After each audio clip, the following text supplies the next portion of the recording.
Hello everyone, welcome back to my channel. If you're new here, my name is Cara, and if you watched my video last week, you would have seen that I did a reorganization of my bookshelves for the Because We Can Readathon challenge.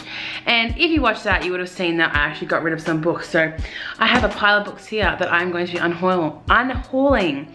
So today's going to be my very first unhaul on this channel. So if you'd like to see what I'm getting rid of, then keep watching.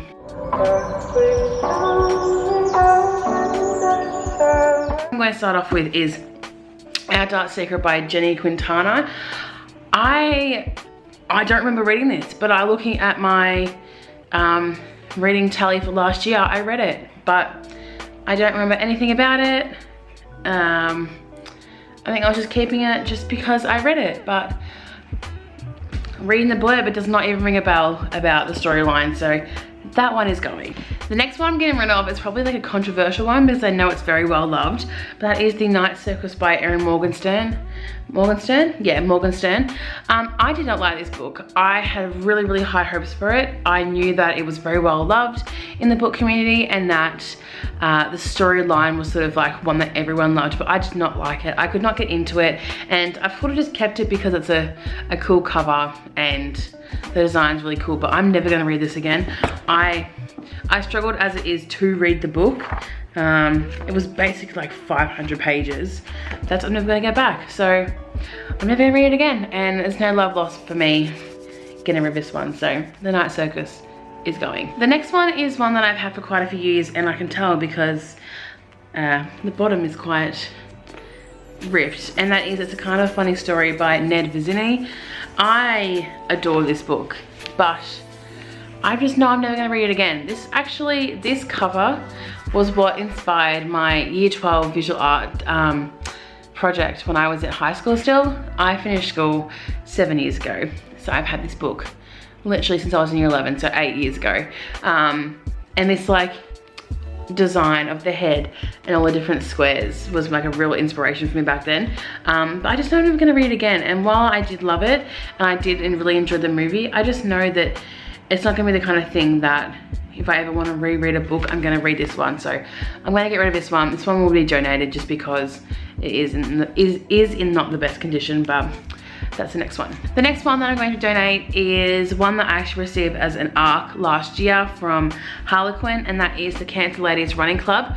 I really enjoyed this book, but one thing that really frustrates me is that it's back to front.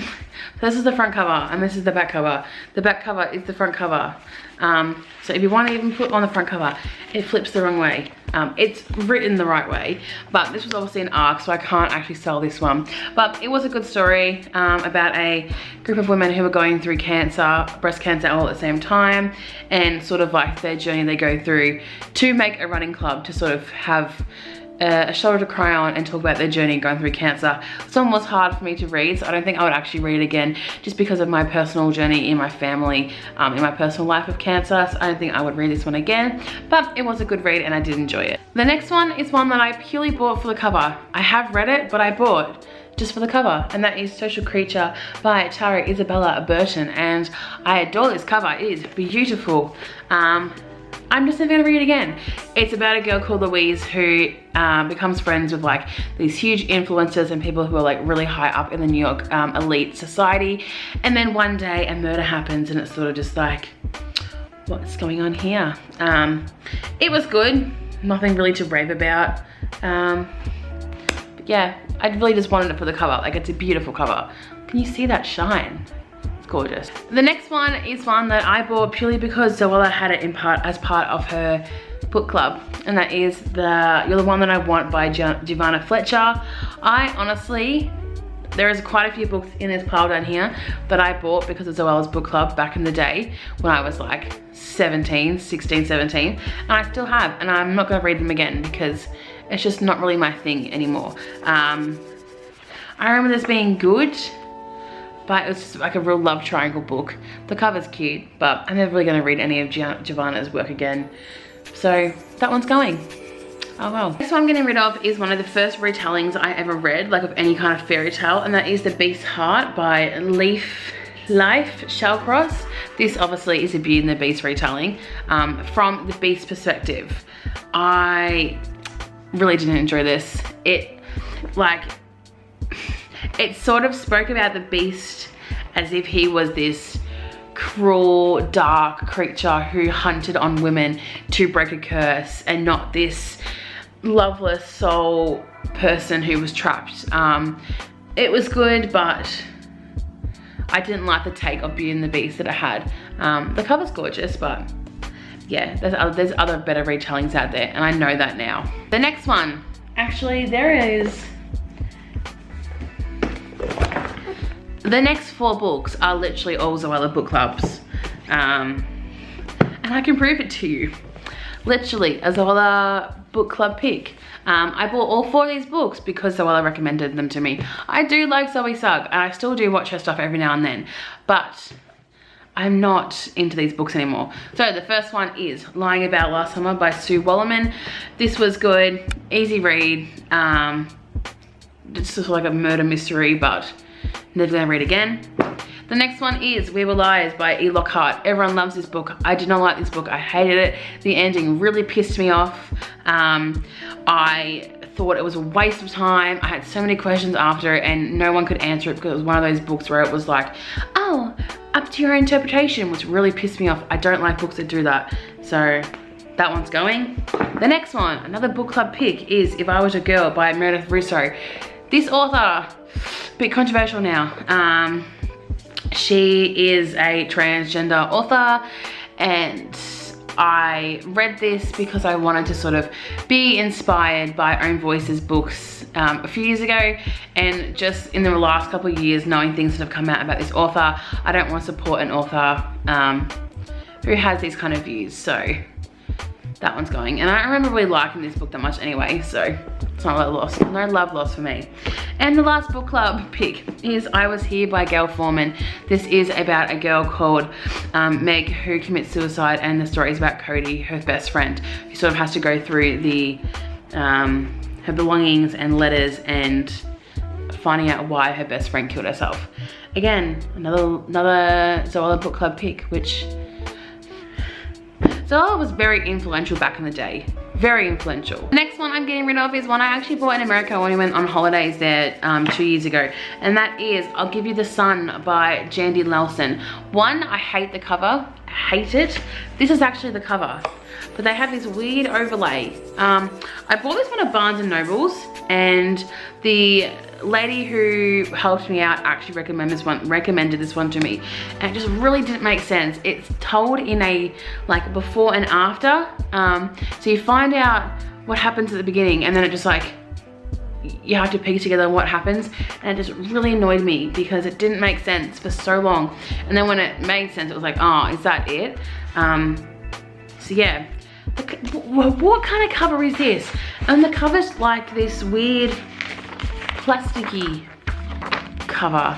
Nah, it's going. It's beautiful, but it's going. The next two are actually like a duology, and that is The Universe is Expanding and So Am I, and The Earth, My Butt and Other Big Round Things by Carolyn McLear. I actually got these from the BookTube panel at VidCon like 4 years ago I think it was now. I love these covers, they're so cool, but I'm just never gonna read these books again. It's sort of about a girl called Virginia who is labeled as the fat girl, and her story of finding friends, finding relationship, and just navigating the world of being a quote unquote fat girl. Which, I mean, fair play, but I'm just not gonna read them again, so ta-ta. The next book I'm getting rid of is The Memory Book by Lara Avery. This is a book about a girl who is going through like Alzheimer's, dementia, and she's like 18, and she leaves always like obviously post-it notes to remember her story. You can see how much this book is faded. That is the cover, and that is the spine. Like, this spine used to be the same color as the post-its at the back. I did like this story. Like, I flipped to a page literally just right then, which says die, die, die, die, die on 2 pages. It was one of those books where it was an easy read, but I'm not gonna read it again because obviously I know the ending, and I like books that I'm basically gonna forget what's gonna happen. Like the character in this book, actually. This next book is Fierce Fragile Hearts by Sarah Bernard. This is actually the second book in the Beautiful Broken Things series by Sarah. I haven't read the first one, but I was sent this by a publisher, and you could still read this one not having read the first one, and it would make sense. But it was just one of those books where I wouldn't ever pick up again. The cover is gorgeous. I love the gold and the foiling on it, but it's just something that didn't really spark that much interest and joy into me. And as Marie Kondo said, if it doesn't spark joy, let it go. So I'm letting you go. We have 2 books left, and the next one is Arctic Zoo by Robert Muchamore. This is a tale about Georgia and Julius, who live in 2 different countries, but they sort of like have the same sort of problems going on in life, and it's a real like conflicting story about how life is so different for people in different countries. I used to really adore Robert Muchamore's work when I was younger. I loved, and I'm pretty sure this is him, the Cherub series, which I feel like he wrote. Let's check the front pages. Yes, he wrote the Cherub books, and I read them so much in high school. I did enjoy this. It was quite a long book, and I'm not gonna read it again, so there we go. And the last book. This may be a controversial one, but I don't care. It is Throne of Glass. This actually is the hardback cover. My fiance bought this for me 3 years ago. Not knowing and not realizing that I don't buy hardbacks because they're so awkward to read. I swear the edges were silver. Or am I imagining that? Maybe I'm imagining that. I didn't really enjoy this. I'm gonna be honest, I don't really enjoy Sarah J Maas's work. I just don't find it appealing to me as a reader. And I read this, and I actually bought Crown of Midnight, the second book in this series, to read for like $3 at Kmart. Never read it. And I actually use the pages as props for my Bookstagram photos sometimes. I rip the pages out. Sorry. So I'm gonna get rid of this. I know this one is like a good hardcover special edition, so I know someone will definitely want this, but I don't want it anymore. There we go, they are all the books I am unhauling. If you guys, as I said at the beginning, are interested in any of these books and you are from Australia, let me know, because I will be posting them on the Facebook page, and the others I'm just gonna be donating because someone else out there might enjoy these books and might wanna read them in their spare time. If you guys enjoy this video, make sure you give it a big thumbs up, hit the subscribe button down below, and turn on the notification bell so you do not miss an upload. And I will see you all again next week with another video. Bye.